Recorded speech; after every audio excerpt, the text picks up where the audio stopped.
Rimi accident করেছে কাকিমা। নিতা খানমের হাত থেকে মোবাইল পড়ে গেল।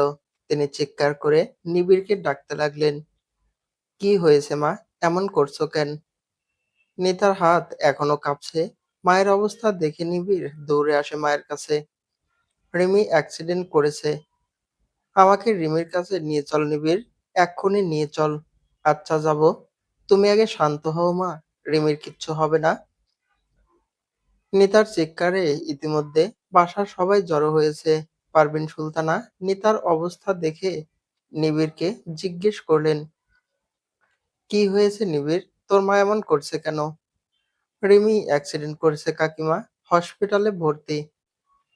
পারভিন সুলতানা মনে মনে হয়তো খুশিই হলেন। রিমিকে যে তিনি একদমই সহ্য করতে পারেন না। রিমি কষ্টে থাকলে তার ভালোই লাগে। তবে খুশিটা আড়াল করে নিজের কৃতিত্ব ফলাতে শুরু করলেন। তার মানে ওই মেয়ের সাথে এতদিন নিতার যোগাযোগ ছিল। নিষেধ থাকা সত্ত্বেও শফিক আহমেদ স্ত্রীর পাশে দাঁড়িয়ে বললেন, সেটাই কি স্বাভাবিক নয় রিমি? নিতার বোনের মেয়ে। নিজের মেয়ের মতন নিজের মেয়ের খোঁজ নিবে না, বরং যোগাযোগ না থাকাটা স্বাভাবিক ছিল। তুমিও জানতে বিষয়টা? হ্যাঁ জানতাম। আমার স্ত্রী আমার অনুমতিতেই যোগাযোগ রেখেছে। তুমি ভুলে যাচ্ছ মা, আমাকে এই সংসার সামলানোর দায়িত্ব দিয়েছেন। আমার কথা সবার মেনে চলতে হবে। আর হ্যাঁ, নিতা শুধু রিমির খালা নয়, এ বাড়ির বউও। তাই এ বাড়ির নিয়মকানুন, আদেশ নিষেধ নিতা মানতে বাধ্য। না মানলে শাস্তি পেতে হবে। এটা মায়ের আদেশ। ভাবি, আপনার কি মনে হয় না ইদানিং আপনি একটু বেশিই কৃতিত্ব ফলাচ্ছেন? আমার স্ত্রীকে আমি পারমিশন দিয়েছি। আর কারো পারমিশন নেওয়ার প্রয়োজন আমি দেখছি না। আমার মনে হয় না মাও এ ব্যাপারে দ্বিমত পোষণ করবে। নিবিড় বিরক্ত হয়ে বলল, আহ বাবা কাকিমা, ছাড়ো এসব কথা। এসব কথা পরেও বলা যাবে। এখন আমাদের রিমির কাছে যাওয়া উচিত। বাবা, তুমি প্রিয়ল ভাইয়াকে কল করে হসপিটালের ঠিকানা নাও। আমি মাকে নিয়ে আসছি। প্রিয়লকে কল করবে মানে? প্রিয়ল রিমির কাছে কি করছে? প্রিয়ল ঠিক আছে তো? আমার পান্নার কিছু হয়নি তো? ওই মেয়েটা আমার ছেলের জীবনের অভিশাপ। ওই মেয়ের সাথে থাকলেই আমার পান্না কোনো না কোনো বিপদের সম্মুখীন হয়। ওই মেয়েটা আমার ছেলেকে বাঁচতে দিবে না। ওই অপয়া মেয়ে আমার ছেলেকে আমার থেকে কেড়ে নিবে। আমার পান্নার যদি কিছু হয়, আমি ওই মেয়েকে বাঁচতে দিব না বলে রাখলাম। পারভিন সুলতানা তার আহাজারি শুরু করে দিলেন। যেন রিমির নয়, প্রিয়লেরই বড় কিছু একটা হয়ে গেছে। নিবিড় বের হওয়ার আগে পারভিন সুলতানাকে উদ্দেশ্য করে বলল, কাকিমা, প্রিয়ল ভাইয়াও কিন্তু নিয়ম ভেঙেছে। আমার মায়ের শাস্তির পাশাপাশি তোমার ছেলেকে কি শাস্তি দিবে সেটাও ভেবে রেখো কিন্তু। পারভিন সুলতানা ক্ষোভে ফেটে পড়ল। রোকসানার দিকে তাকিয়ে বলল, এই ছেলেটা ইদানিং বেশি কথা বলছে না? ছাড়ুন আপা, বাচ্চা মানুষ। এখন ওদের কারো মনের অবস্থা ভালো নেই, তাই রাগের মাথায় বলে ফেলেছে। রোকসানা, আমার পান্না, ওর কিছু হয়নি তো? আপা আপনি চিন্তা করবেন না, প্রিয়লের কিছু হয়নি। হলে নিশ্চয়ই জানা যেত। তুমি একটু পান্নাকে কল করে জানো। ও এখন আমার কল রিসিভ করবে না। ওই মেয়েটা আবার আমার ছেলেকে আমার থেকে দূরে সরিয়ে দিচ্ছে। রাত তখন 10টা বেজে 20 মিনিট। রিমির বাম হাতে এবং মাথায় ব্যান্ডেজ। স্ট্যান্ডের কাছাকাছি চলে আসায় বাসের গতি তুলনামূলক কম ছিল। কাজেই বড়সড় কোনো ক্ষতি হয়নি। কিছুদিন রেস্ট নিলেই ঠিক হয়ে যাবে কিন্তু রিমি অনেকটাই ভয় পেয়েছে। পাওয়ারই কথা, মৃত্যুকে খুব কাছ থেকে দেখলে কার না ভয় লাগবে। তবে তার থেকেও অধিক ভয় পেয়েছে প্রিয়ল। কিছুক্ষণের জন্য তার মনে হয়েছে তার প্রাণভোমরা যেন কেউ বের করে নিয়ে যাচ্ছে। ডাক্তারদের সে বিরক্ত করে ফেলছে। রিমির জ্ঞান কেন ফিরছে না? রিমির জ্ঞান কখন ফিরবে? রিমি ঠিক আছে তো? রিমির ঠিক হয়ে যেতে কতদিন লাগবে? জিজ্ঞেস করে ডাক্তারদের অতিষ্ঠ করে তুলেছে। এখন সে গেছে রিমির জন্য কিছু ফল কিনতে। ডক্টর বলেছে রাতেই রিমির জ্ঞান ফিরবে। রিমির জ্ঞান ফিরলে যদি রিমির ক্ষুধা পায়, তাই সে কিছু কিনতে গেছে। রিমি ডুলো ডুলো চোখে তাকায়, মাথায় তীব্র যন্ত্রণা অনুভব করছে। সে মাথায় হাত রেখে উঠে বসার চেষ্টা করলো। তার শিয়রের কাছেই সিট বেল্টে হেলান দিয়ে বসে আছে নিতা, চোখ জোড়া বন্ধ। ক্লান্তিতে চোখ জোড়া লেগে এসেছে তার। এতদিন পর খালামণিকে কাছে পেয়ে আবেগ আপ্লুত হয়ে পড়ল। আহ্লাদে স্বরে ডাকে, খালামণি। রিমির কণ্ঠ পেয়ে নিতা চোখ মেলে তাকায়। রিমি ভেজা চোখে তাকিয়ে আছে তার দিকে। নিতা বিচলিত হয়ে বলল, তোর কি খুব কষ্ট হচ্ছে রিমি? মাথায় যন্ত্রণা করছে? দাঁড়া, আমি ডাক্তারকে ডাকছি। নিতা খানম উঠতে চাইলে রিমি তার হাত ধরে বাধা দিল। নিতাকে জড়িয়ে ধরে হাউমাউ করে কাঁদতে লাগলো।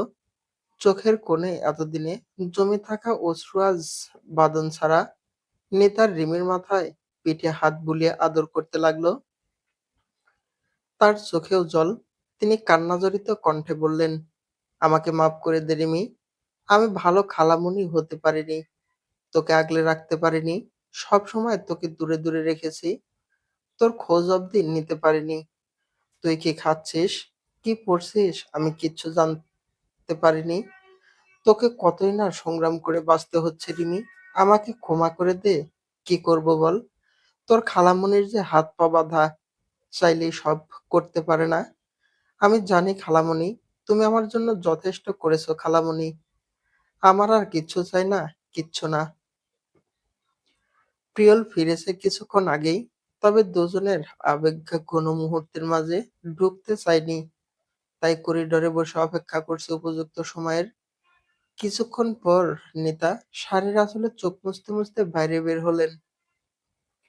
প্রিয়লকে বসে থাকতে দেখে বললেন, অনেক রাত হয়ে গেছে প্রিয়ল, তুই বাসায় ফিরে যা। আমি আজ রিমির কাছে থাকবো। আমিও থাকবো কাকিমা। যদি কোনো কিছুর প্রয়োজন হয়, একজন ছেলে মানুষ কাছে থাকা দরকার। প্রিয়লের চোখ লাল হয়ে আছে, মুখটাও শুকিয়ে গেছে। শরীর জানান দিচ্ছে তারও বিশ্রামের প্রয়োজন। তবুও সে সেটা উপেক্ষা করছে। আমি সামলে নিতে পারবো প্রিয়ল, প্রয়োজন হলে জানাবো। তুই বাসায় গিয়ে একটু বিশ্রাম কর। বাসায় গিয়ে আমি স্থির থাকতে পারবো না কাকিমা। চিন্তায় আমার ঘুমই আসবে না। চিন্তার কিছু নেই, রিমি এখন ভালো আছে। তবুও নিতা এবার বিরক্ত হলো। সে কিছুটা রেগে বলল, তুই কেন বুঝতে পারছিস না রিমি তোকে এখানে দেখতে চাচ্ছে না? তাছাড়া তোর মা ওইদিকে কোন তুলকামাল বাঁধিয়ে দিয়েছে কে জানে। তুই বাসায় না ফিরলে আমাকেও নানান কথা শোনাবে। বলবে আমি আর আমার ভাগ্নি তোর উপর কালা জাদু করেছি, তার ছেলেকে কেড়ে নিচ্ছি। রিমিকে নানান বরদোয়া দিবে। আমি চাই না কারো বরদোয়া আমার ভাগ্নিকে স্পর্শ করুক। তুই বাসায় ফিরে যা, ওদিকটা সামলা। প্রিয়ল আর কিছু বলতে পারল না। নিতার কথাই মেনে নিল। চলে গেছে। হ্যাঁ। রিমি যেন স্বস্তি পেল। সে বেডে হেলান দিয়ে চোখ বন্ধ করে রইল। নিতা কিছুক্ষণ রিমির দিকে তাকিয়ে থেকে প্রশ্ন করলো, এখনো ভালোবাসিস প্রিয়লকে? রিমি চোখ বন্ধ করে জবাব দিল, না। বাসায় পৌঁছাতে পৌঁছাতে রাত 12টা বাজলো। পারভিন সুলতানা দরজার সামনে পায়চারি করছে। প্রিয়ল ভিতরে প্রবেশ করতেই পারভিন সুলতানা এগিয়ে আসলো। প্রিয়লের হাতে ব্যান্ডেজ দেখতে পেয়ে বিচলিত হয়ে বলল, তোর হাতে কি হয়েছে পান্না? তুই কি অ্যাক্সিডেন্ট করেছিস, নাকি ওই মেয়েকে বাঁচাতে গিয়ে ব্যথা পেয়েছিস? ওই মেয়েটার জন্য নিজেকে আর কত আঘাত দিবি বাবা? এবার তো ভুলে যা। আমার কিছু হয়নি মা, এসব কথা রাখো এখন। ভালো লাগছে না আমার। লাগবে কি করে? ভালো কথা কারো ভালো লাগে না। মা প্লিজ। আচ্ছা বেশ, খাবি চল। সারাদিন নিশ্চয়ই কিছু খাসনি। একদিনেই চোখ মুখ কেমন শুকিয়ে গেছে। প্রিয়ল নিজের রুমের দিকে যেতে যেতে বলল, আমার খিদে নেই। পেছন থেকে পারভিন সুলতানা চেঁচিয়ে বলল, ওই মেয়েকে দেখলেই কি তোর পেট ভরে যায়? কি জাদু যে করেছে এই মেয়েটা, কিছুতেই ছুটছে না। প্রিয়ল মায়ের কথায় কান দিল না। চুপচাপ নিজের রুমে গিয়ে গা এলিয়ে দিল। শরীর ভীষণ ক্লান্ত। বিছানায় হেলান দিয়ে বসে আছে রিমি। পাশেই গা ফুলিয়ে বসে আছে প্রিয়া। রিমি অ্যাক্সিডেন্ট করেছে সেটা তাকে কেন জানানো হয়নি সেটা নিয়েই রেগে আছে সে। কয়েকদিন ভার্সিটি যায়নি রিমি। প্রিয়া তাকে অনেকবার কল করেছে কিন্তু মোবাইল বন্ধ দেখিয়েছে। রিমি কোনো বিপদে পড়েছে কিনা ভেবে ভেবে অস্থির হয়ে উঠেছে সে। তাই আজ রিমির মেসেজ এসেছে রিমির খোঁজ নিতে। এসে দেখতে পাচ্ছে রিমি মাথা ফাটিয়ে বসে আছে। প্রিয়া সরি রে, আমার আগের মোবাইল ভেঙে গেছে। খালামণি নতুন মোবাইল কিনে দিয়েছে, তবে আগের সিমটা ওঠানো হয়নি, তাই তোকে জানাতে পারিনি। শিলা রিয়ার মোবাইল নিয়ে জানতে পারতি। তোর নাম্বার মুখস্থ নেই কি? এতদিনেও আমার নাম্বার মুখস্থ রাখিসনি? প্রিয়ার রাগ আরো বেড়ে গেল। আমার তো তোর নাম্বার মুখস্থ। ছেড়ে দে না, এরপর থেকে তোকে সবকিছু জানাবো পাক্কা। প্রিয়া দুহাত ভাঁজ করে মুখ বাঁকিয়ে অন্যদিকে চেয়ে রইল। রিমি কিছুক্ষণ চুপ করে রইল। শিলা রিয়া কেউই রুমে নেই। দুজনেই ভার্সিটিতে গেছে। রুমটি এখন নিস্তব্ধ। নীরবতা ভেঙে রিমি বলে, তুই আমার অতীত জানতে চেয়েছিস বহুবার, আজ শুনবি? প্রিয়ার রাগ কমলো খুশিতে। আপ্ফুল্ল হয়ে বলে, সত্যি বলবি? পর মুহূর্তে তার হাসি গায়েব হয়ে গেল। নিম্ন স্বরে বলল, তুই তো কখনো বলতে রাজি হসনি, আজ হঠাৎ কি মনে করে? দেখ রিমি, মনের বিরুদ্ধে গিয়ে কিছু বলতে হবে না তোকে। আমি আর রেগে নেই। রিমি মেকি হেসে বলল, সেরকম কিছু নয়। কেন যেন আজ তোকে বলতে ইচ্ছে করছে। আচ্ছা শুনি তবে। স্ত্রীর মৃত্যুর ৪০ দিন যেতে না যেতেই বিয়ে করে নতুন বউ নিয়ে বাড়িতে প্রবেশ করলো রিমির বাবা রহমান হোসেন। নতুন স্ত্রীর সাথে বছর দশেকের একটা ছেলেও আছে। রিমি এখনো মায়ের মৃত্যুর শোক কাটিয়ে উঠতে পারেনি। এরই মধ্যে বাবার এমন কাণ্ডে রিমি আরো ভেঙে পড়ল। তার ছোট্ট মাথায় ঘুরপাক খেতে লাগলো প্রতিবেশী কাকিমাদের বলা কথাগুলো। তার মৃত মাকে দেখতে এসে কাকিমারা আফসোসের সুরে বলেছিলেন, রিমি আর রনির কপাল পুড়ল রে, দুই ছেলে মেয়েকে কে দেখবে? কয়দিন পরে ওর বাপ যখন বিয়ে করে নতুন বউ নিয়ে আসবে, তখন ওই বউ যা বলবে তাই ওর বাপ শুনবে। বিয়ে করলে ওই ঘরে যখন ছেলে মেয়ে হবে, তখন কি আর সতীনের ছেলে মেয়ে ভালো লাগবে? তখন নিজের সন্তানের কথা চিন্তা করবে। কিভাবে নিজের ছেলে মেয়েকে মানুষ করা যায় এসব চিন্তা করবে। কথায় আছে না, সৎ মায়ের ভাত খাওয়া আর যাও খাওয়া একই কথা। দেখ এখন কপালে পান্তা ভাতের জোটে কিনা। তবে কি কাকিমাদের কথাই সত্যি হতে চলেছে? রিমির চোখ ভরে উঠছে। তবুও ড্রয়িং রুমের এক কোণায় স্থির হয়ে দাঁড়িয়ে দেখতে লাগলো তাদের। বাবার প্রতি ঘৃণায় গা গুলিয়ে আসছে তার। রিমির নতুন মা লজ্জা মাখা মুখ করে দাঁড়িয়ে আছে। তবে লজ্জাটা তার ক্ষেত্রে বেমানান লাগছে। বাবার মুখটাও হাস্যোজ্জ্বল। রিমিকে নিস্তেজ হয়ে দাঁড়িয়ে থাকতে দেখে রহমান হোসেন বললেন, কিরে এভাবে দাঁড়িয়ে আছিস কেন? নতুন মাকে বরণ করতে হবে তো নাকি? যা দাদিকে ডাক। মা, ও মা, মা। কথাটা বলে রহমান নিজেই মাকে ডাকতে শুরু করলো। রিমির ডাকার অপেক্ষা করলো না। এদিকে বাবার কণ্ঠস্বর পেয়ে ভিতরের কক্ষ থেকে ছুটে আসলো রনি, রিমির ছোট ভাই। রনি দৌড়ে গিয়ে বাবার কোলে উঠলো। রহমান ছেলেকে কোলে তুলে সালমা বেগমকে দেখিয়ে বলল, এটা তোমার নতুন মা। রনির নতুন মা পেয়ে খুশিতে বাবার কোল থেকে নেমে সালমার হাত জড়িয়ে ধরলো। লাফিয়ে লাফিয়ে বলতে লাগলো, কি মজা, কি মজা, নতুন মা পেয়েছি, কি মজা।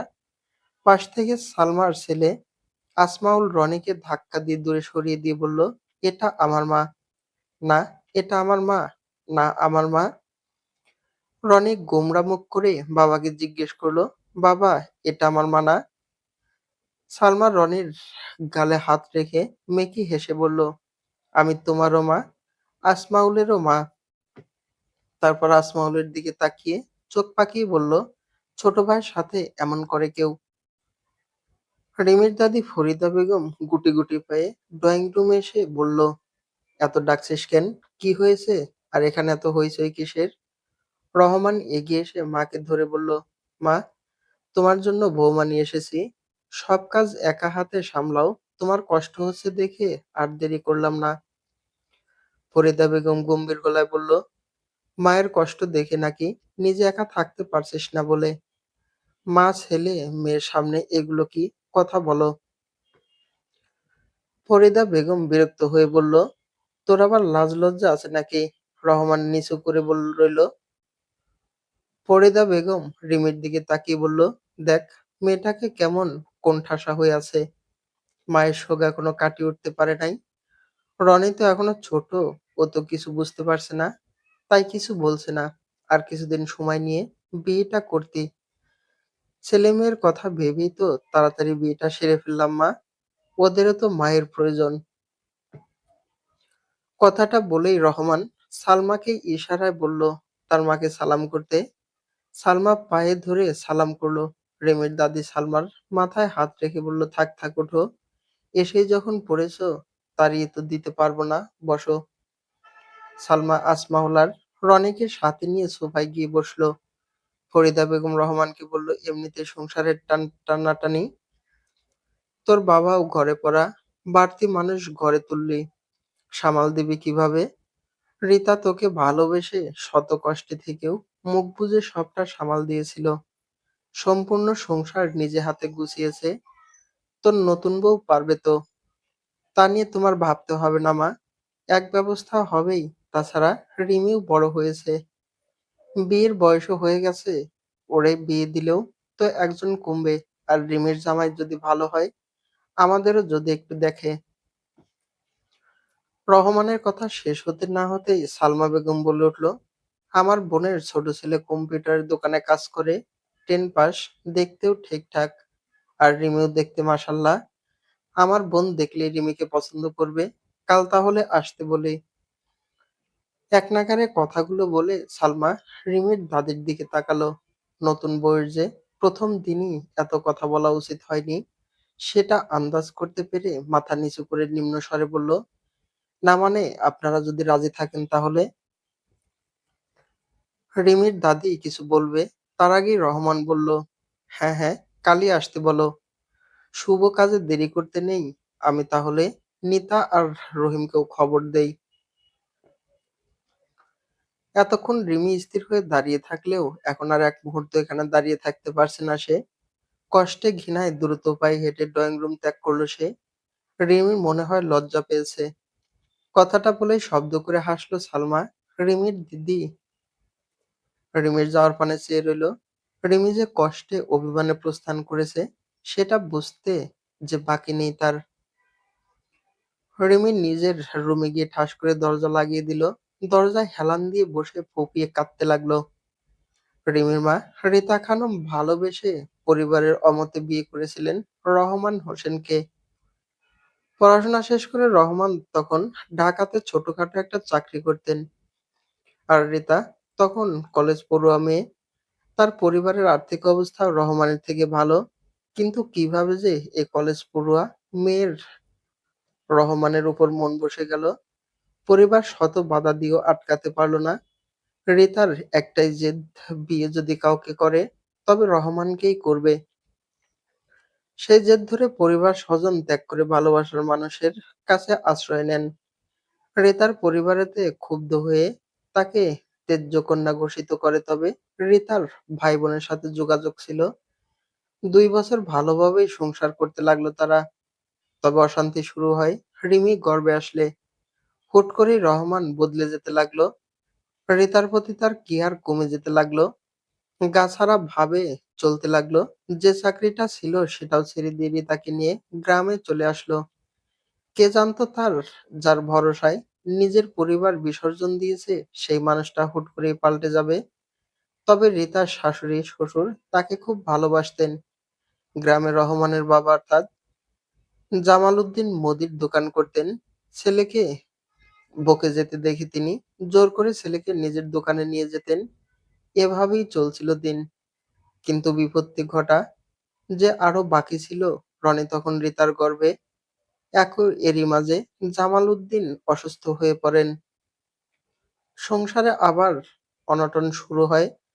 কথায় আছে না, পরিবারের গুরুজনদের কিছু হলে গোটা পরিবার বিনষ্ট হয়ে যায়। রহমান বাধ্য হয়ে একা হাতে বাবার দোকান সামলাতে থাকে। তবে আগের মতো বেচাকেনা আর নেই। একে তো অসুস্থ শ্বশুরের ওষুধের খরচ, মেয়ের পড়াশোনা, নিজেদের খাওয়া খরচ, তার উপর আরো একজন নতুন অতিথি। তাই সংসার সামলাতে রিতা টেইলার্সের কাজ শুরু করে।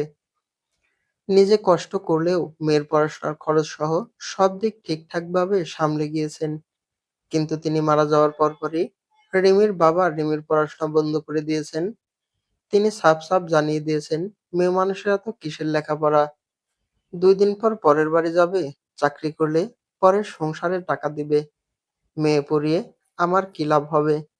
আজ রিমির মা বেঁচে থাকলে হয়তো শত কষ্ট হলেও মেয়েকে পড়াতেন। কিছুক্ষণ পর রিমির দরজায় কড়া নাড়ল তার দাদি। বুবু, দরজা খোলো। আর কতক্ষণ এভাবে নিজেকে আটকে রাখবি? দরজা খোল, রিমি। বুড়ি দাদিকে এভাবে কষ্ট দিবি? জানিস তো আমি বেশিক্ষণ দাঁড়িয়ে থাকতে পারি না। দরজা খোল বুবু। রিমি দরজা খুলল না, অভিমানের সুরে বলল, দাঁড়িয়ে আছো কেন? যাও না তোমার ছেলে আর ছেলের বউয়ের কাছে। ছেলের নতুন বিয়ে করেছে, সাথে আবার রেডিমেড নাতিও নিয়ে এসেছে। তোমার তো খুশির সীমা নেই। যাও গিয়ে নাচো, গাও, আনন্দ করো। আমাকে ডাকতে এসেছো কেন? যাও গিয়ে দেখো ছেলের বউয়ের কিছু লাগবে কিনা, তার এই বাড়িতে থাকতে অসুবিধা হচ্ছে কিনা। আর হলেও বেশিদিন অসুবিধা হবে না। আমাকে তো এসেই তাড়ানোর ব্যবস্থা করেছে। 2 দিন পর তোমাকে আর দাদা ভাইকেও তাড়াবে। তারপর নিজে একা পায়ের উপর পা তুলে খাবে আর ঘুমোবে। আমার মা কষ্ট করে সংসারটা গুছিয়ে রেখে গেছে। এখন এই মহিলা শুধু আরাম করে খাবে। রাগ করিস না বুবু। ছেলে মানুষ বেশিদিন বউ ছাড়া থাকতে পারে না। সব ছেলেরাই এমন। হ্যাঁ, তুমি তো নিজের ছেলেরই সাফাই গাইবে। আচ্ছা গাইলাম না, তুই দরজা খোল বুবু। রিমি চোখের জল মুছে নাক টানতে টানতে দরজা খুলে দিল। ফরিদা বেগম রুমে ঢুকে রিমিকে নিয়ে বিছানায় বসালেন। নিজেও রিমির পাশে বসলেন। কাঁদতে কাঁদতে মেয়েটার হেঁচকি উঠে গেছে। ফরিদা কাপড়ের আঁচল দিয়ে রিমির চোখের জল আর নাকের পানি মুছে দিয়ে বলল, কাঁদিস না বুবু। মেয়ে মানুষের জীবন এমনই, তাদের নিজের বলতে কিচ্ছু নাই। সারা জীবন পরের কথা মেনে চলতে হয়। বিয়ের আগে বাবার কথা, আর বিয়ের পর স্বামীর। কেন দাদি, আমার কি নিজের ইচ্ছা অনিচ্ছা বলতে কিছু থাকতে পারে না? আমি পড়তে চাই দাদি। আমার মায়ের স্বপ্ন ছিল আমাকে অনেক পড়াবে, পড়ালেখা করিয়ে বড় অফিসার বানাবে। তবেই নাকি আমার মায়ের কষ্ট দূর হবে। আমার মায়ের ইচ্ছে কি অপূর্ণই থেকে যাবে দাদি। প্লিজ দাদি, বাবাকে বলো না আমি এখন বিয়ে করব না, আমি পড়তে চাই। তাছাড়া আমার তো বিয়ের বয়সও হয় নাই। আমি মাত্র ক্লাস 9-এ উঠলাম। বাবাকে বলো না অন্তত 10 পর্যন্ত যেন পড়ায়। তারপর আমি নিজের ব্যবস্থা নিজেই করে নেব। বলো না বাবাকে। আমার কোনো কথা কি তোর বাবা শোনে? পড়তে চাইলে জামাই বাড়ি গিয়ে পড়িস। তোর মনে হয় 10 পাস করা ছেলে আমাকে পড়াবে? তার খালার ভাবসাব দেখে বুঝিনি ছেলে আর তার মা কোন ধরনের হতে পারে। আচ্ছা, আমি তোর বাবাকে বলে দেখব। আর কাল তো তোর খালাও আসবে। তোর খালাকে বলে দেখিস, যদিও কিছু করতে পারে। এখন খাবি চল। সকালেও তেমন কিছু খাস নাই। আমার ক্ষুধা মরে গেছে দাদি। এ কথা বললে চলবে? না খেলে তুই বাঁচবি কিভাবে? তোমার ছেলে তো আমাকে দোজখে পাঠানোর ব্যবস্থা করেছে। তার চেয়ে মরে যাওয়াই ভালো। এমন কথা বলতে নেই বুবু। বুড়ি দাদিটার কথাটা ভাব। তুই না খেলে আমার গলা দিয়েও ভাত নামবে না। আচ্ছা বেশ, খাবো চলো।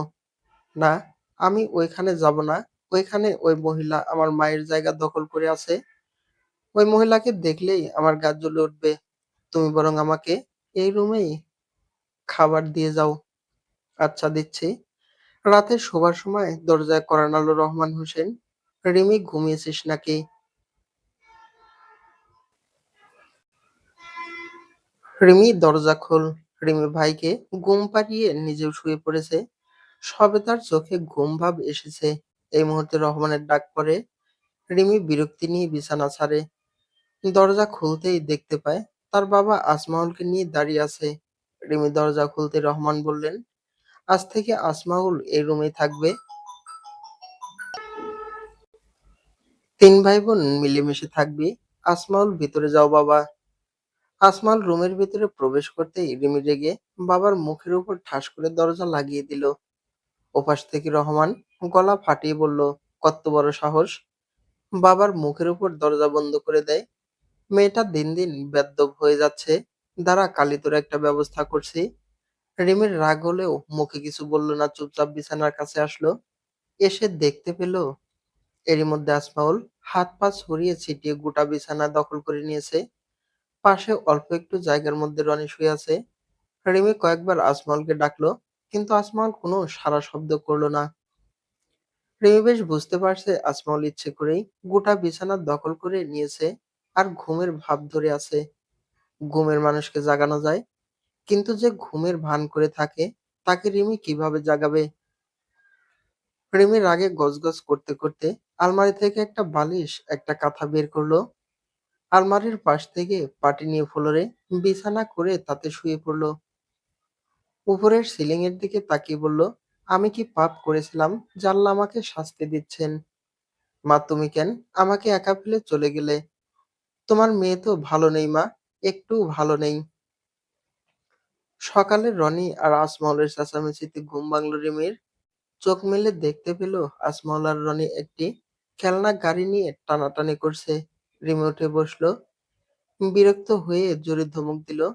রিমির ধমকে দুজনে শান্ত হলো। রিমি উঠে আজমলের হাত থেকে খেলনা গাড়ি কেড়ে নিয়ে বলল, রনি না হয় ছোট, তাই জেদ করছে। তুমি তো ওর থেকে অনেক বড়। তুমি কেন রনির খেলনা নিয়ে টানাটানি করছো? জীবনেও কি এমন খেলনা চোখে দেখো নাই? তোমার মা কি জীবনেও একটা খেলনা কিনে দেয় নাই? সালমা রান্না করছিলেন। রিমির উচ্চস্বর শুনতে পেয়ে খুন্তি হাতে নিয়ে ছুটে আসলেন। কি হয়েছে? আসমাউল মাকে জড়িয়ে ধরে বলল, মা দেখো, আমি একটু ওই খেলনাটা ধরেছি বলে রিমি আপু আমাকে কত বকছে, আমাকে মারতেও চেয়েছে। আসমাউলের অমন জলজান্ত মিথ্যা শুনে রিমি হা হয়ে গেল। এই বয়সেই এত শয়তানি বুদ্ধি আসে কোত্থেকে? এখনই এই অবস্থা, এই ছেলে বড় হলে তো চোর ডাকাত অথবা সন্ত্রাস হবে। সালমান রিমির দিকে রাগী দৃষ্টিতে তাকিয়ে বলল, তুমি ওকে বকেছো, আবার গায়ে হাত তুলতে চেয়েছো? ও কি এমন করেছে শুনি? ওকে খেলনাটা দিলে কি এমন হতো? ভাই তো ধরছে নাকি? ও ধরলে কি খেলনা জ্বলে যেত? রিমি নিজের রাগ সামলিয়ে বলল, রনি তো বাচ্চা, ও কি এত কিছু বোঝে নাকি? আসমাউল তো বড়। রনি ওর খেলনা দিতে চাচ্ছে না যখন আসমাউলের টানাটানি করতে হবে কেন? আমার ছেলে কি খুব বড় হয়ে গেছে নাকি? আসমাউলও তো বাচ্চা। বুঝেছি তো আসল কাহিনী। আমাকে আর আমার ছেলেকে তুমি দেখতে পারো না, তাই নানান ভাবে আমাদের তাড়াতে চাচ্ছ। আমাকে তো কিছু বলতে পারছো না, তাই আমার ছেলের উপর অত্যাচার করছো। বুঝেছি তো আমি। আরে, আমি কি অত্যাচার করলাম? ওরা দুজন ঝগড়া করছিল, আমি শুধু থামাতে চেয়েছি। তাহলে রনিকে কিছু বলনি কেন? ও ছোট হয়েছে, আমাকে আর বোঝাতে হবে না। আমি সবই বুঝি। আমার ছেলেকে তাড়াতে চাচ্ছ না? দেখো এবার আমি তোমাকে কিভাবে এবারে ছাড়া করি। কথাটা বলে সালমা ছেলের মাথায় হাত বুলিয়ে বলল, চল বাবা, এ খেলনা আর ধরিস না। তোর বাবাকে বলবো তোকে নতুন খেলনা কিনে দিতে। চল এখান থেকে। সালমা আসমাউলকে নিয়ে চলে গেল। রিমি রাগে গজগজ করতে লাগলো। বিড়বিড় করে বলল, আমার বাবার টাকায় আমাকে ফুটানি দেখাচ্ছে। সুযোগ পেলে এই মহিলার ঘাড় আমি মটকাবই। এই নে তোর খেলনা। এখন থেকে নিজের জিনিস নিজেই রক্ষা করতে শিখিস, বুঝেছিস? রিনি রনির হাতে খেলনা গুঁজে দিয়ে বলল। রনি কোনো উত্তর দিল না, খেলনা নেড়ে চেড়ে দেখতে লাগলো। তাছাড়া সে উত্তর দিবেই বা কি করে? ওর তো রিমির কথা বোঝার মতো বুদ্ধি এখনো হয়নি। রিমি দ্রুত পায়ে হেঁটে ওয়াশরুমে গেল ফ্রেশ হতে। দাদি, সকাল থেকে দেখছি ওই মহিলা রান্না করে যাচ্ছে, ব্যাপার কি গো? ফরিদা বেগম টুলে বসে সর্তা দিয়ে সুপারি কাটছিলেন। তিনি সুপারি কাটতে কাটতে বললেন, ভুলে গেলি, আজ না তোকে দেখতে আসার কথা? রিমির কলিজা কেঁপে উঠল, সে তো ভুলে গিয়েছিল। রিমি তার দাদির হাত থেকে শরতানি দূরে সরিয়ে রাখলো। দাদির কোলে মাথা রেখে বলল, তুমি বাধা দিতে পারলে না দাদি, আমার কি হবে তাহলে? তোমরা আমাকে জাহান্নামে পাঠাতে চাও? ফরিদা দীর্ঘশ্বাস ফেললেন। রিমির মাথায় হাত বুলিয়ে দিতে দিতে বললেন, ভাগ্য কেউ বদলাতে পারে না বুবু। তোর কপালে যা লেখা আছে তাই হবে, এত ভাবিস না। আল্লাহ তোর উপর এতটা নির্দয় হবে না দেখিস। তুই সুখী হবি বুবু। রিমি নিঃশব্দে চোখের জল ফেলল। কিছুক্ষণ দাদির কোলে মাথা রেখে উঠে দাঁড়ালো। চোখ মুছে রুম থেকে বের হতে নিলে পেছন থেকে ফরিদা বললেন, কোথায় যাস? রিমি উত্তর দিল না। সে কিচেনের সামনে গিয়ে দাঁড়ালো। কিচেনে সালমা বেগম আনন্দের সহিত রান্না করছে। পোলাও, মাংস, রোস্ট, বিরিয়ানি, সিমাই পায়েস, কোনো কিছু বাদ রাখেনি। বাজার থেকে মিষ্টিও আনতে পাঠিয়েছে। রিমি মনে মনে ভাবলো, নিজের বোনের বাড়ির লোকজন আসবে বলে এত আয়োজন। অন্য কেউ দেখতে আসলে এর কানাকুড়ে খরচ করতো না আমি শিওর। রিমি বিড়বিড় করে বলল, আমাকে বোনের ছেলের সাথে বিয়ে দিয়ে নিজের দর ভারী করতে চাও তাই না? দেখাচ্ছি মজা। ড্রয়িং রুমে গিয়ে প্রথমেই রিমির নজর পড়ল একজন মধ্যবয়স্ক মহিলার উপর। তিনি সোফায় হেলান দিয়ে বসে এদিকে সেদিকে উকি দিয়ে দেখার চেষ্টা করছে। পরনে তার কম দামি সুতির শাড়ি। তার পাশেই একটি ছেলে বসে আছে, যার পরনে রয়েছে সাদা টি-শার্ট আর জিন্স। গলায় সিলভার কালারের মোটা চেইন। এক হাতে দুইটা কালো চুড়ি পরেছে। এই যুগের বখাটে ছেলের সম্পূর্ণ লক্ষণ ছেলেটির মধ্যে রয়েছে। রিমি একবার দেখে চোখ ফিরিয়ে নিল। রিমিকে আসতে দেখে মহিলাটি তার ছেলেকে কোণ দিয়ে খোঁচা দিল। ছেলেটি চুইংগাম চিবোতে চিবোতে মোবাইলে গেমস খেলছিল। মায়ের ইশারা বুঝতে পেরে মোবাইল রেখে সামনে তাকালো।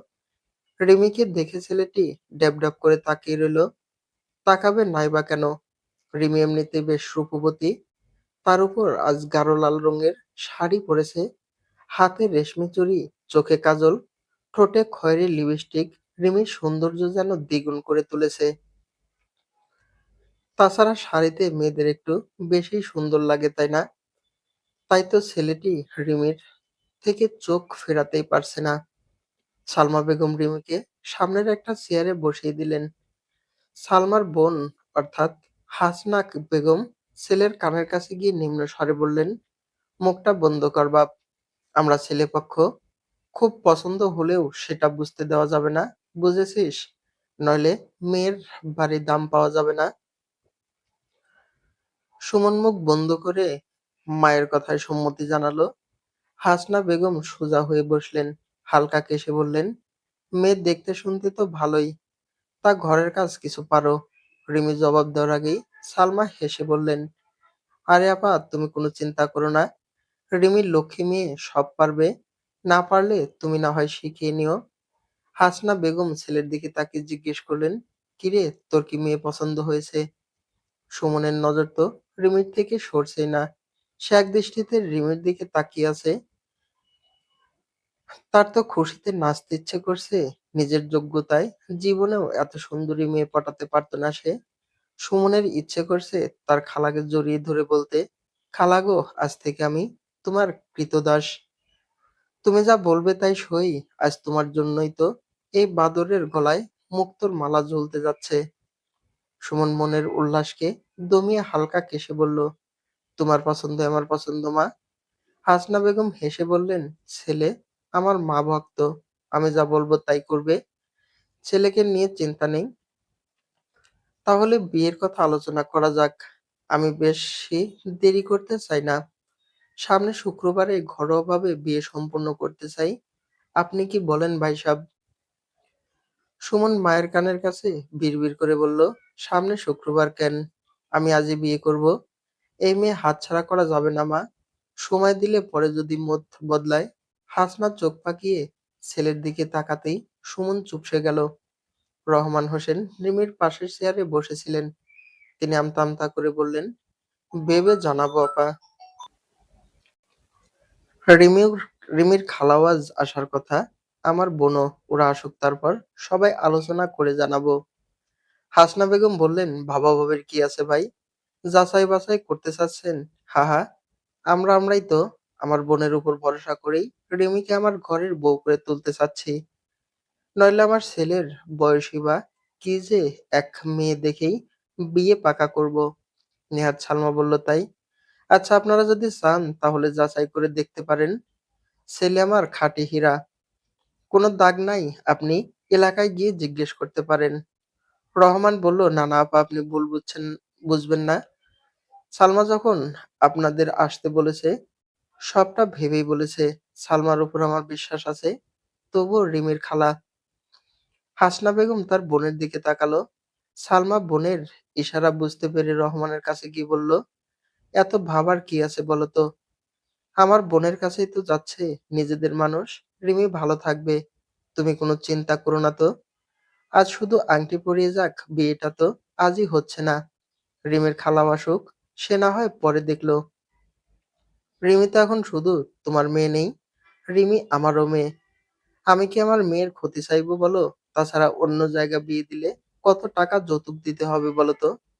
আমার বোনের আবার এসবে লোভ নেই। তাই বলছে এত ভাবাভাবির কিছু নেই। রহমান একটু আমতা আমতা করলো, তারপর ফরিদা বেগমের দিকে তাকালো। তিনি এতক্ষণ ধরে নীরব দর্শকের ভূমিকা পালন করছেন। রহমান বলল, মা তুমি কি বলো? ফরিদা বেগম বললেন, আমার কোনো কথা কি তুই শুনিস? কত করে বললাম, ২-১ বছর যাক, মেয়েটি আর একটু বড় হোক। কে শোনে আমার কথা? এখানে না থাকলে খারাপ দেখা যায় তাই রয়েছি। আমায় কিছু জিজ্ঞেস করিস না তো। তোর যা মন চায় তাই কর। খালি একটা কথা, আমার নাতনি যদি কষ্টে থাকে তাহলে তোদের খবর আছে, বলে দিলাম। বলেই তিনি উঠে নিজের কক্ষে চলে গেলেন। রহমান একটু বেয়ে বলল, আচ্ছা বেশ, আজ তাইলে আংটি পরিয়ে রাখি। রিমির চোখজোড়া ছলছল হয়ে উঠল। তবে কি তার সব স্বপ্ন সত্যি সত্যি জলাঞ্জলি দিতে হবে? তার আর পড়াশোনা হবে না, বড় অফিসার হওয়া হবে না, কোনো উপায় নেই আর। রিমির বুকে উতাল পাতাল শুরু হয়ে গেল। অতিরিক্ত চিন্তায় সে শাড়ির আঁচল নাড়াচাড়া করতে লাগলো, আর চোখে বারবার বাইরে তাকাতে লাগলো। অপেক্ষা করতে লাগলো তার খালা নিতা খানমের আসার। তিনি আসলে যদি তার বাবাকে বুঝিয়ে শুনিয়ে মানাতে পারেন। ইস, খালামণিটা এত দেরি করছে কেন? এদিকে যে সব ঠিক করে ফেলেছে ওরা। কি হবে এখন? বিয়েটা কি তবে আটকানো যাবে না? তাড়াতাড়ি আসো না খালামণি। রিমি বিড়বিড় করতে করতে ফের বাইরের ফটকের দিকে তাকালো। হুট করেই তার চিন্তিত মুখখানা হাস্যোজ্জ্বল হয়ে উঠল। এবার রিমি স্বস্তির নিঃশ্বাস ছাড়ল। হ্যাঁ, রিমির খালামণি চলে এসেছে। খালামণি নিশ্চয়ই এমন একটা ছেলের সাথে রিমির বিয়ে দিতে দিবে না। তাছাড়া লোকে বলে, মায়ের পরে কেউ যদি তোমাকে নিঃস্বার্থক ভালোবেসে থাকে তবে সেটা খালা। বোনের ছেলে মেয়ের প্রতি খালাদের টান একটু বেশিই থাকে। তারা বোনের ছেলে মেয়েকে নিজের সন্তানের মতো স্নেহ করেন, ভালোবাসেন। তাই নিতার প্রতি রিমির সম্পূর্ণ ভরসা আছে। নিতা গম্ভীর মুখে ভিতরে প্রবেশ করলো। রহমান বসা থেকে উঠে দাঁড়িয়ে বলল, ভালো আছেন আপা? এত দেরি করলেন যে? যাক, তাও ভালোই সময়ে এসেছেন। এখনো আংটি পরানো হয়নি। বসেন আপা। নিতা রহমানের কথার জবাবে কিছুই বললেন না। সালমা বেগম, হাসনা বেগম আর সুমনকে পর্যবেক্ষণ করলেন, তারপর রহমানকে বললেন, এরা কারা? রহমান সালমাকে দেখিয়ে লাজুক সুরে বলল, ও সালমা আমার স্ত্রী। কালই আমাদের বিয়ে হয়েছে। আর ওনারা সালমার বোন আর বোনের ছেলে। রিমিকে দেখতে এসেছে। আপনার সাথে কিছু কথা আছে, ভিতরে আসুন তো। কথাটা বলেই নিতা রিমির রুমের দিকে পা বাড়ালেন। রিতা বেঁচে থাকাকালীন কয়েকবার এই বাড়িতে এসেছেন নিতা। তাই কোনো কক্ষে কে থাকে সেটা তার অজানা নয়। আগে যতবার এসেছেন, প্রথমেই বোনের কক্ষে প্রবেশ করতেন।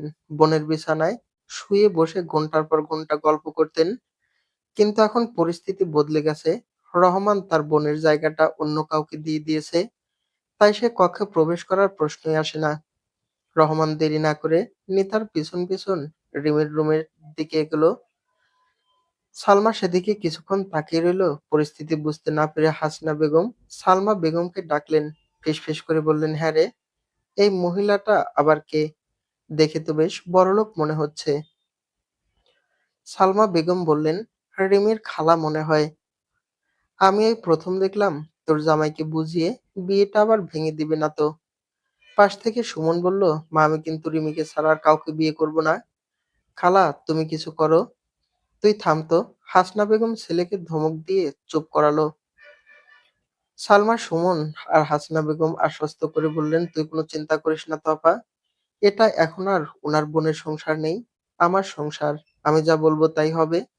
তাছাড়া রিমির বাবাকে যা পড়ানো পড়িয়েছি, রিমির খালার কথায় রহমান আর ভিজবে না। দুই বোনের ফিসফিসানি শুনে রিমি বেশ বুঝতে পারছে তারা কোন মতলবে আটকেছে। কি করে তার বাবার মাথা খাওয়া যায়? তবে তাতে রিমির আর কিছু যায় আসে না। এখন সে নিশ্চিন্তে বসে আছে। কারণ সে জানে তার খালা কিছুতেই এই বিয়ে হতে দিবে না। রহমান রুমে প্রবেশ করতে নিতা কটাক্ষ করে বলল, বাহ, আপনার বউ তো বেশ সুন্দরী। রহমান লাজুক হাসলো। নিতা গম্ভীর কণ্ঠে বলল, আমার বোনের মৃত্যুর ১ মাস যেতে না যেতেই বিয়ে করার জন্য মেয়ে পেয়ে গেলেন। স্ট্রেঞ্জ। নাকি আগেই সেটিং ছিল? রহমানের মুখের লাজুক ভাব চলে গেল। সে নিম্ন স্বরে বলল, আপা, আপনি এসব কি বলছেন? আপনি তো জানেন আমি রিতাকে কতটা ভালোবাসতাম। খবরদার আপনার মুখে আমার বোনের নাম নিবেন না। কত ভালোবাসতেন তা তো দেখতেই পাচ্ছি। ভালোবাসলে এত তাড়াতাড়ি আমার বোনকে ভুলে অন্য কাউকে বিয়ে করতে পারতেন না। আপনার মধ্যে তো আমি শোকের ছায়া দেখতে পাচ্ছি না। ছেলে মেয়ের কথা ভেবেই তাড়াতাড়ি বিয়েটা করেছি। বউয়ের শোকে দেবদাসের মতো ঘুরে বেড়ালে তো আর সংসার চলবে না। নেতা বিরক্ত হয়ে বলল, আপনি কেমন সংসারী সেই ইতিহাস আমার জানা আছে। যাকগে সেসব কথা, মূল কথায় আসি। আমার বোনের সাথে যা করেছেন করেছেন, কিন্তু রিমির জীবন নিয়ে ছিনিমিনি খেলতে দেব না আমি। রিমি এখনো অনেক ছোট, ওর বিয়ের বয়স হয়নি। তাছাড়া এমন চ্যাংড়া ছেলে আপনার পছন্দ হয় কিভাবে? দেখেই বখাটে অশিক্ষিত মনে হচ্ছে। বাবা হয়ে এমন ছেলের কাছে মেয়ে বিয়ে দিতে চান কিভাবে আপনি? বিবেক বোধ সব কি লোপ পেয়েছে? দেখুন আপা, আমি রিমির ভালোর জন্য এসব করছি। সালমার বোনের ছেলে, পরিচিত মানুষ, নিজেদের লোকের কাছে মেয়ে থাকলে রিমি ভালো থাকবে, আর আমিও নিশ্চিত হতে পারবো। তাছাড়া আমার সংসারের অবস্থা তো জানেনই। আমি ৩ জন সন্তানের পড়াশোনা ভরণ পোষণ করতে পারবো না। ৩ জন মানে? সালমার আগের সংসারের একটি ছেলে আছে। নিতা তাচ্ছিল্য করে বলল, আচ্ছা, অন্যের সন্তানকে পড়াতে পারবেন অথচ নিজের সন্তানকে পড়াতে পারবেন না। এতই যখন দরদ উতলে উঠছে, তখন নিজের সাথে নিয়ে যাচ্ছেন না কেন? সালমা বেগম মুখ বিকৃত করে কথাটা বলল। রহমান বলল, তুমি যাও, আমি কথা বলছি তো। সালমা বেগম গেলেন না, উল্টো ঝাঁঝালো কণ্ঠে বলল, কেন যাব? অন্যের সংসারে এসে নাক গলাচ্ছেন কেন? এটা এখন আর ওনার বোনের সংসার নেই। এটা ওনাকে স্মরণ করিয়ে দাও। আর বোনের ছেলে মেয়ের জন্য যদি এতই চিন্তা হয় তাহলে যেন নিজের সাথে নিয়ে যায়। নয়তো আমাদের মেয়ে আমাদের ভাবতে দিক। আমরা যেটা ঠিক মনে করব তাই করব। উনি আপনাদের অপমান করতে পারেন না। রহমান সালমাকে শান্ত করার চেষ্টা করে বলল, শান্ত হও সালমা। উনি আমাদের মেহমান। উনি মেহমান। আর আমার বোন। সালমা বেগম নেকা কান্না জোরে দিয়ে বলল, আপনাদের কথা তো বাইরে থেকে শুনতে পাওয়া যাচ্ছে। আমার বোনও শুনতে পাচ্ছে। আমার বোনের বুঝি অপমান বোধ নেই? আমার আপা তো রেগে না খেয়ে চলে যেতে নিচ্ছিল। আমি জোর করে আটকিয়েছি। উনাকে বলে দিন আমাদের পারিবারিক ব্যাপারে যেন নাক না গলায়। পারিবারিক ব্যাপার? আপনি ভুলে যাচ্ছেন রিমি আমার বোনের মেয়ে। ওর ভালো মন্দ ভাবার অধিকার আমার আছে। রহমান সালমাকে থামাতে না পেরে নিতাকেই বললেন, আপা, আপনি দয়া করে থামুন। আমার সংসারে আর অশান্তির সৃষ্টি করবেন না। আমি রিমির বাবা। আমার মেয়ের ভালো মন্দ আমি দেখব। আপনি দয়া করে ঝামেলা করবেন না। মেয়ের ভালো করেছেন দেখলে কিছু বলার প্রশ্নই উঠত না। এভাবে নিচ্চোখে একটা অপ্রাপ্ত বয়সী মেয়ের ক্ষতি আমি দেখতে পারবো না। তাহলে নিজের সাথে নিয়ে যান, ব্যাস, মিটে গেল। সালমা।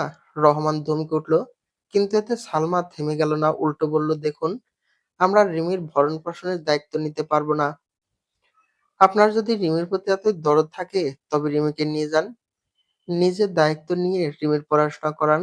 বোনের মেয়ের প্রতি এইটুকু দায়িত্ব তো আপনার থাকতেই, তাই না? নেতা সালমাকে কিছু না বলে রহমানের দিকে তাকালো, বলল, আপনি ভালো করে জানেন আমি জয়েন্ট ফ্যামিলিতে থাকি। সেখানে অনেক ভেবেচিন্তে পা ফেলতে হয়। আমার পক্ষে রিমিকে ওই বাড়িতে নিয়ে যাওয়া সম্ভব নয়। সম্ভব হলে আমার বোনের মৃত্যুর পরেই রিমি রনিকে আমার সাথে নিয়ে যেতাম। সালমা ব্যগ্র করে বলল, মুখে শুধু বড় বড় কথা, কাজের বেলায় কিছু না। আসলে নিজে ভরণ-পোষণের দায়িত্ব নিতে ভয় পাচ্ছে। আর রিমিকে দেখাচ্ছে উনি ওদের চিন্তায় মরে যাচ্ছে। হুম। যত সব নাটক। এমন মানুষ কত মানুষ দেখেছি। নেতারা কন্ট্রোল করার চেষ্টা করতে লাগলো, দাঁতে দাঁত চেপে বলল রহমান। রিমির বাবা রিমির প্রতি থাকা দায়িত্বে অবহেলা করতে পারে না রহমান। অবহেলা করছে না তো। মেয়ে বড় হলে মেয়েকে বিয়ে দেওয়া একজন বাবার কর্তব্য। রহমান সেটাই পালন করছে। দুজনের তর্কাতর্কি শুনে রহমান বিরক্ত উচ্চস্বরে বলল, সবাই প্লিজ চুপ করুন। আমরা ঠান্ডা মাথায় বসে আলোচনা করব। কিন্তু সালমা রহমানের কথা শুনল না। সে ককট্ট কণ্ঠে বলল, আমি সাফ সাফ বলে দিচ্ছি, নিজের দায়িত্ব নিতে না পারলে বড় বড় ভাষণ দিবেন না। আমি আপনার বোন না যে আপনার এমন আচরণ সহ্য করব। চলে যান এখান থেকে। নেতা বেশ বুঝতে পারছে এই মহিলা রিমিকে তাড়ানোর জন্য উঠে পড়ে লেগেছে। এখন যদি রিমিকে এখানে রেখে যায় তাহলে নিশ্চিত রিমির উপর অত্যাচার করবে, নয়তো রিমিকে বিয়ে দিয়ে দিবে। আর এই ছেলের সাথে বিয়ে হলে রিমির জীবন নরকে পরিণত হবে। নিজের বোনকে রহমানের মতো কুলাঙ্গারের হাত থেকে রক্ষা করতে পারেনি। সারা জীবন তার বোন কষ্ট করে গিয়েছে। রিমিকে কিছুতেই এমন পরিস্থিতির মুখে পড়তে দিবে না সে। কিছুতেই না। নেতা দ্রুত পায়ে রুম থেকে বের হয়ে এলো। রিমি এখনো চেয়ারে বসে আছে। হাসনা বেগম আর সুমন ডাইনিং টেবিলে বসে খাচ্ছে। নেতা তাদের দিকে তাকালো। তারা মজা করে রোস্টের হাড় চিবোচ্ছে, এমন ভাবে খাচ্ছে যেন জীবনে এত এত ভালো খাবার চোখেই দেখেনি। এরা নাকি রাগ করে চলে যাচ্ছিল। দেখে তো মনে হচ্ছে না এদের কোনো অপমান বোধ আছে। নেতা দীর্ঘশ্বাস ফেলে রিমির দিকে তাকালো। রিমি খালার দিকে ফ্যাল করে তাকিয়ে আছে। যা, ব্যাগ গুছিয়ে নে। রিমি ছলছলের দৃষ্টিতে তাকিয়ে রইল। ব্যাগ গোছাবো মানে কোথায় যাব? খালা কি আমাকে কোনো এতিমখানায় রেখে আসবে? সৎ মায়ের হাত থেকে বাঁচতে শেষমেশ আমাকে এতিমখানায় পাঠাবে। সেখানে আমি কিভাবে থাকবো? ভিতরে যা যা কথা হচ্ছিল সবই রিমির কানে এসেছে। খালামণি যে তাকে নিজের সাথে নিয়ে যেতে পারবে না সেটাও রিমি শুনেছে। তাই রিমি ভাবছে নেতা হয়তো তাকে কোনো এতিমখানায় রেখে যাবে। হা করে কি দেখছিস? যা নেবার আছে গুছিয়ে নে। খালার উচ্চ কণ্ঠে রিমি কেঁপে উঠল। সেখানে এক মুহূর্ত দেরি না করে এক দৌড়ে নিজের রুমে গিয়ে ব্যাগে জামা কাপড় বই খাতা সব ভরতে লাগলো। রিমি আপু, তুমি কোথায় যাচ্ছ? রনির চোখে মুখে কৌতূহল, ভাইয়ের চাহনিতে রিমির বুকটা কেঁপে উঠল। মায়ের মৃত্যুর পর থেকে রিমি ঘুম পাড়িয়ে না দিলে রনির ঘুম আসে না। সারা রাত বোনকে জড়িয়ে ধরে ঘুমায় সে। রিমি হেঁটে হেঁটে গল্প শুনিয়ে শুনিয়ে খাবার খাইয়ে দেয়, তাকে গোসল করিয়ে দেয়। হঠাৎই ভাইয়ের জন্য মর্মন্তবোধ রিমির চোখে জল এনে দিল। রিমি রনিকে জড়িয়ে ধরে কান্না জড়িত কণ্ঠে বলল, আমাকে মাফ করে দিস ভাই। আমি স্বার্থপরের মতো তোকে ছেড়ে যাচ্ছি। আমি কথা দিচ্ছি আমি বড় হয়ে ভালো চাকরি পেয়ে তোর সব দায়িত্ব নিব। তোকে কষ্ট করে বাঁচতে দিব না আমি। ততদিন ভালো থাকিস ভাই। রনি কিছু বুঝলো না। সে পূর্বের ন্যায় দাঁড়িয়েই রইল। রিমি আর এক মুহূর্ত দেরি করলো না। চোখের পানি মুছে ব্যাগ নিয়ে রুম থেকে বেরিয়ে আসলো। হট্টগোল শুনতে পেয়ে ভিতর থেকে ফরিদা বেগম আসলেন। নেতাকে দেখে বললেন, নেতা কখন এসেছো? একটু আগে। চেঁচামেচির শব্দ পেলাম মনে হলো। ফরিদা বেগম কানে কম শোনেন, তাই চেঁচামেচির শব্দ হলেও কি নিয়ে কথা হচ্ছে সেটা স্পষ্ট শুনতে পাননি তিনি। খালামণি। রিমির ডাকে ফরিদা বেগম আর নেতা রিমির দিকে তাকালো। রিমিকে ব্যাগ নিয়ে বের হতে দেখে ফরিদা বেগম জিজ্ঞেস করলেন, ব্যাগ নিয়ে কোথায় যাচ্ছিস? এই প্রশ্নের উত্তর রিমির জানা নেই, তাই সে নেতার দিকে তাকালো। নেতা বলল, আমি রিমিকে নিয়ে যাচ্ছি। নিয়ে যাচ্ছ মানে? কোথায়, কেন? সেটা আপনার ছেলে আর ছেলের বউকে জিজ্ঞেস করবেন। আসি, ভালো থাকবেন। বলেই নেতা দূরে দাঁড়িয়ে থাকা রহমান আর সালমার দিকে তীক্ষ্ণ দৃষ্টি ফেলে বাসা থেকে বেরিয়ে এলো। ফরিদা বেগম ছেলের কাছে গিয়ে জিজ্ঞেস করলেন, কি হয়েছে নিতা এভাবে রেগে? রিমিকে নিয়ে চলে গেল কেন? মা, যেতে দাও তো। কয়দিন রেখে বিরক্ত হয়ে আবার দিয়ে যাবে। অন্যের মেয়েকে কি আর সারা জীবন পালা যায়? নিতাকে দেখে তো মনে হলো না ও কখনো এই বাড়িতে রিমিকে আসতে দেবে। আমার নাতনিকে কি আর দেখতে পারবো না? তোরা আমার কাছ থেকে আমার নাতনিকে দূর করে দিলি। ফরিদা বেগম বিলাপ করে কাঁদতে লাগলেন। তিনি রিমিকে ভীষণ ভালোবাসেন। রিমির সাথে গল্প করেই সময় পার করতেন। এখন তিনি কিভাবে দিন পার করবেন? সালমা বেগম মুখ বিকৃতি করে তার বোনের কাছে চলে গেল তাদের কিছু লাগবে কিনা দেখতে। আপা তেমন কিছুই তো খেলে না, রান্না ভালো হয়নি নাকি, আর একটা রোস্ট দেই।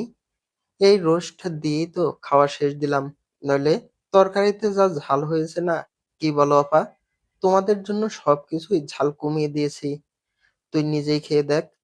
সালমা বেগম এক টুকরো মাংস মুখে দিয়ে সাথে সাথেই ফেলে দিল। পানির গ্লাস উঠিয়ে এক চুমুকে সবটুকু পানি শেষ করলো।